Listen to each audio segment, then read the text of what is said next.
Eric est inspecteur en bâtiment. Oui, On travaille parfois ensemble. Il y a des dossiers, des clients qui tout à fait. t'engagent pour faire des inspections de bâtiments pré-achat, pré-vente. Tout Tu es à fait. habitué à Ville-Mont-Royal. Oui, Ouais. Là, oui, comme tu sais, le 9 août, il y a eu énormément d'inondations oui. ici. Des gens, c'est par capillarité du sol, la pression de la nappe phréatique. D'autres personnes, c'est les égouts qui sont foulés dans leur sous-sol. D'autres, c'est rentré par les fenêtres parce qu'il y avait de l'eau sur le terrain, puis tout ça. Euh, Là, maintenant, évidemment, nous, ce qu'on essaie de, d'amener aux clients, c'est des solutions, dans le fond. Là. Parce que going forward, là, la ville, on attend après eux autres. Le maire a parlé récemment qu'il regardait à des solutions à moyen long terme. Là, ça sera pas, je parle de collaboration avec Montréal, tout ça, ça va aller au calendrier grec. Donc là, évidemment, les citoyens cherchent un petit peu pour maintenir la valeur de leur propriété. Là. Si tu penses vendre une maison puis tu as eu 2 pieds et demi d'eau, ça fait l'objet d'allégation du vendeur. Oui, tout à fait. Il y a un achat qui va venir avec son inspecteur, il va regarder ça.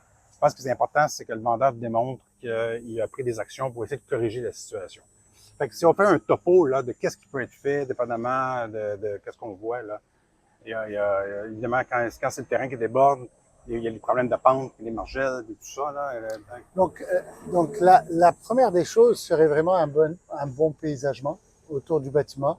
Ça, c'est notre première ligne de défense contre les infiltrations d'eau, surtout quand on se retrouve dans des flash floods. S'assurer qu'on a des bonnes pentes autour du bâtiment, des pentes positives qui s'assurent un bon ruissellement, qui éloignent l'eau des fondations. Des margelles, surtout pour les fenêtres au sous-sol qui se trouvent trop proches du sol fini ou même sous le niveau du sol c'est fini. quoi la norme là, entre le bas du Donc, en cadre, général, on recherche un minimum de 6 pouces entre le entre le bas de seuil la de la fenêtre fenêtre puis le sol et fini. le fini? Okay. Les margelles devraient être munies d'un système de drainage également. Est-ce que ça vaudrait la peine d'exagérer un petit peu? Est-ce qu'on peut aller jusqu'à 12 pouces dans une margelle? On peut aller jusqu'à 12 pouces. On est très échaudés à Ville-Mont-Royal, donc on essaie de trouver des solutions. C'est pas nécessaire. En général, c'est pas nécessaire si la margelle est munie Drainé. d'un bon système de drainage, effectivement. Mais dans un cas où les drains sont bloqués par la ville, tout ça, là, ça pourrait. Ça, c'est d'autres choses. Donc, okay, okay. ça, c'est vraiment juste l'aménagement. C'est l'eau de surface, les eaux de pluie. Évidemment, on parle souvent de gouttières, parce que les gouttières de toit, ben, c'est pour éloigner elles devraient être... Ouais, parce que sinon, tout le périmètre de la maison complet qui est déposé sur le côté de la maison. C'est un énorme volume qui peut se retrouver près des fondations. Et ces gouttières devraient être desservies par des descentes pluviales, puis les descentes pluviales devraient être raccordées à des rallonges. En général, préférable, surtout dans les pays nordiques, c'est des rallonges en surface qui éloignent l'eau au moins 5 ou 6 pieds du bâtiment, des fondations. Avec une pente pour pas que l'eau revienne vers le bâtiment. Tout à fait.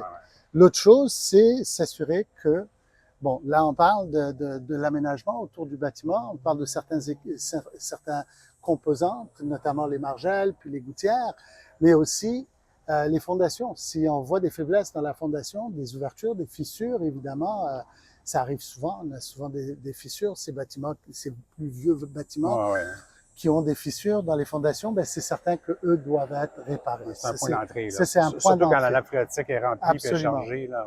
Imaginez-vous une mauvaise pente d'écoulement, une pente qui est dirigée, inclinée vers la fondation, puis là, il y a une fissure. Veut pas, l'eau passe à travers cette fissure. Donc, les fissures autour des fondations doivent être réparées. Est-ce que juste injecter, c'est suffisant par l'intérieur ou si on est mieux de mettre une membrane? As-tu une recommandation de ce côté-là? Donc là, on passe à un autre degré de sécurité ou une autre barrière de sécurité. Idéalement, c'est couper l'eau à la source, c'est-à-dire à l'extérieur. C'est l'idéal, c'est toujours la méthode la plus préférable. Donc, on fait les travaux de l'extérieur, des excavations locales pour injecter et ensuite on est en mesure de m'imposer une membrane à la section réparée. Cette membrane permettra, si jamais la réparation fait défaut, ben au moins il y a une deuxième ligne de défense, c'est la barrière, la membrane. Maintenant, c'est certain que pour la meilleure gestion des eaux, en surface mais aussi souterrain, serait le système de drain français. un système de drainage des fondations sur tout le périmètre de la fondation. Il est capable de collecter toute l'eau qui risque de se retrouver autour de la propriété. autour là, ouais. de la fondation, sous les La pression autour des autour des semelles. fondations et tout ça. Tout Là, à fait. on a eu le problème, évidemment, parce que la pression était telle des égouts de la ville. Oui, Les clapets ferment. oui. Là, tout à fait. l'eau doit rentrer dans la maison des drains français, puis après, là, c'est où aller. Là. Absolument, Donc, là, il faut absolument. être capable d'évacuer. Donc, ça, c'est encore une fois, tu sais, c'est la gestion de tout ce qui est de l'eau souterrain. Maintenant, vis-à-vis les égouts municipaux, surtout à Ville-Montréal, ben, ce sont des systèmes qui sont un peu plus usés, ils sont âgés. Donc, on se retrouve souvent avec des défaillances et souvent avec des refoulements. Donc, ce qu'on fait, c'est les composantes de protection qu'on est en mesure d'installer, c'est dans un premier temps le clapet anti-retour. Le clapet anti-retour, il protège contre le refoulement. Ouais. Permet le passage de l'eau d'une seule direction et non pas de l'autre direction. Ouais. Vous allez me poser la question, comment ça se fait que le mien, il a fait défaut, il y en a beaucoup, mais des gens qui disaient que ça sortait du côté, la pression était telle que... C'est ça. Je pense que ces petits clapets noirs de plastique aussi sont peut-être, je sais pas si c'est plus puissant. Surtout, il y en a plusieurs qui ont des clapets qui sont intégrés dans les drains. Donc, ce n'est pas, c'est pas un composant qui est à point. Donc, il y a différents types de composants, différents types de dispositifs anti-refoulement. Il y a des catégories. Il y a des catégories, il y en a qui sont meilleures que d'autres, mais il y a aussi l'entretien de ces composantes et la vérification régulière de ces composantes. Donc, on dit toujours que ce sont des composants indispensables et elles doivent être facilement accessibles et vérifiées annuellement pour s'assurer qu'elles fonctionnent adéquatement. Il y en a qui ont des gasquettes tout le tour du clapet. Des fois, il fait défaut. Le clapet reste en position partiellement ouvert. Des fois, il est ouvert au complet. Il y a des clapets anti-retour qu'on retrouve encore qui sont en fonte. Ben, la fonte, il fonctionne pas très bien. Il n'est pas scellé à 100%. C'est plus hermétique, effectivement. Donc, le clapet anti-retour, c'est une excellente ligne de défense. C'est une bonne idée d'avoir un plombier qui vérifie le système au complet tous les 5 ans pour s'assurer que... Ben, je pense que le clapet devrait être vérifié annuellement, pas tous les 5 ans, mais par un professionnel, un plombier ou un connaisseur, quelqu'un qui sait... Surtout les quartiers à risque aussi. Surtout les quartiers à risque. Comme on mentionnait, il y a différents types de clapets, donc juste s'assurer qu'on a quelque chose qui est en lien avec les risques. Là, avec les niveaux de risque élevés qu'on retrouve dans ces quartiers. C'est certain qu'une pompe, soit pour aller gérer l'eau sous la dalle de béton ou un bassin de captation qui va collecter les eaux des systèmes de drains de fondation. On pourrait avoir juste un pit qui ramasse l'eau par captation pour l'eau. Oui, un pit qui est suffisamment profond. Il peut être perforé au mur, aux parois, donc il est capable de capter l'eau qui se retrouve sous la dalle de béton. Donc le puissard serait muni d'une pompe submersible. Mais la pompe, je recommande toujours de la brancher à un système de batterie, effectivement. Et le système de batterie, parce que très souvent, ce qu'on retrouve, c'est que ces appareils-là, on en a besoin quand il y a de fortes pluies et les tempêtes viennent souvent avec des pannes d'électricité.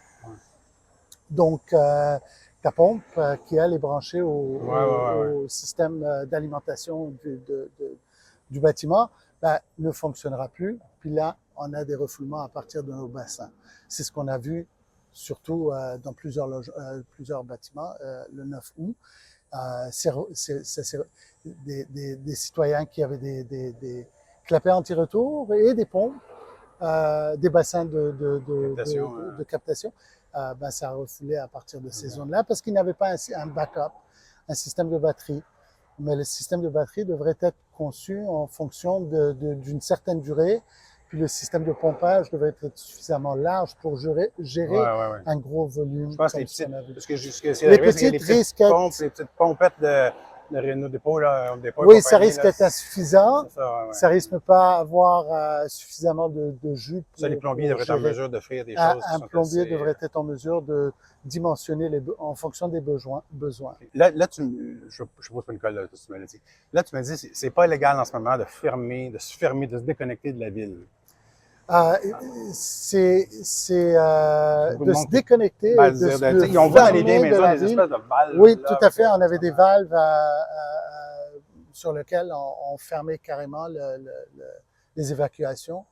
C'était une valve qui était installée sur la conduite C'est d'évacuation. comme s'ils étaient voyants à l'époque, puis ils avaient prévu le coup, Tout à fait, quelque chose. tout à Ouais. fait, tout à fait. Donc, il existe toujours ces valves qu'on est en mesure d'installer, mais c'est quand même du manuel. OK, ouais. Puis il faut vérifier avec Avec la votre municipalité municipalité, pour c'est légal. s'assurer Ouais. Je pense que disais que la plupart des municipalités ne le permettent pas, là, en ce moment. il y a certaines qui ne le permettent pas. Donc, Ouais, ça ouais. serait vraiment à vérifier avec votre municipalité pour s'assurer que vous êtes en mesure de le faire. Ouais. On comprends parlait qu'il y a aussi peut-être des clapets qui ont aussi une valve où est-ce Ouais, qu'on est capable, un un override levier, un manuel, override, ouais. où est-ce qu'on est capable de fermer cette conduite-là Ouais, tout ouais, ouais. court.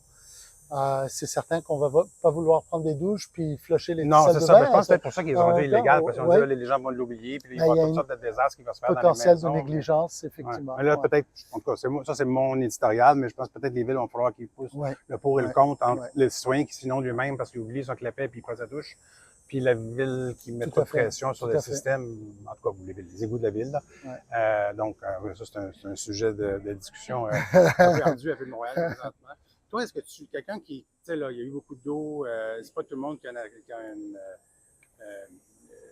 moi, par mon métier, j'ai vu 1000 inspections, à un moment donné, on finit par en C'est pas connaître tout le un monde peu. qui a les mêmes connaissances, niveau Oui, de puis là, connaissances. il y a plein de monde qui sont devenus experts depuis qu'on a eu des inondations, mais est-ce que quelqu'un qui te ferait venir et dirait, ben, peux-tu juste venir diagnostiquer chez moi si, faire pas quelque chose, parce qu'un plombier va venir et il va parler de quelque chose. Quelqu'un d'autre, tu sais, c'est quand tu es malade, moi je me souviens, j'avais parlé à un médecin spécialiste de quelque chose qui n'avait pas rapport avec, puis il m'avait dit, demande pas ça à moi, je vais voir tout à travers l'optique de ma spécialité. Là. Tout à fait. Un plombier va voir Tout la à fait. plomberie, quelqu'un d'autre va. Des fois, c'est peut-être bon d'avoir un généraliste. Un généraliste, donc effectivement, je recommande fortement à tous ceux qui ont ces inquiétudes de faire entrer un inspecteur en bâtiment, un généraliste, même un entrepreneur général qui a quand même un certain niveau d'expérience et de connaissances, de faire une vérification sur la vue d'ensemble, parce que c'est pas un seul